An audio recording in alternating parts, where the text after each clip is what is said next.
Ooh, yeah.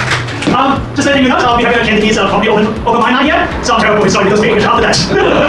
好，咁啊，呢個嘢唔好啦，即係我喺國內咧，即係搭嗰陣時咧，我會搭架飛機啦，即係有時會搭下啲廉航真係較航空，跟住成件事係好得意嘅，真係喺度搭嗰啲飛機啦，你知點解？我哋今晚係好開心，係邀請到兩位由香港遠道而嚟嘅咁依然咁多小表演者啊！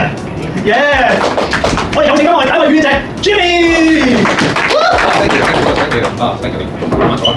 好有心去搞呢個演出啊 ，thank you。大家係 Jimmy 啦，係嘛？呢個就係我嘅廣東話啊嘛。好啦，做咩幫你啫？玩啦，係咪先？但係咧，發覺咧係好難㗎，因為咧喺澳洲好廣東話唔到笑咧，首先你好穩定，對方係講廣東話嘅，所以我平時喺而家談談，聽人講廣東話，咦，佢講廣東話，咦，你係咪講廣東話㗎？即係咧，好似 TVB 咁咧，3番半夜 send 條 message 俾對方，你瞓咗未啊？瞓咗唔會覆你啦，跟住你講廣東話，我聽到啦，先，即係我叫你嘅阿 Sa。Thank you，Boss，非常之嘅 Boss 幾老嘅啊！大家好，我叫阿 Sa。咁我搭咗9個小時飛機嚟到香港嚟墨爾本啦，一落機咧以為去咗大陸添，周圍都係講普通話啊、中文字㗎。但係咧阿 Boss 邀請我嚟咧，其實都幾幸運，因為咧我上過電視嘅，係啊，我上過電視做俾個 TVB 訪問過，真人真事嚟嘅。咁因為咧即刻係嘛，即刻冠肺炎確診者，真人真事啦。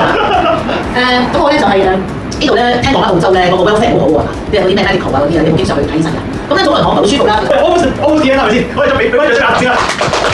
各位咪觀眾，今晚就係我哋星期二晚 comedy。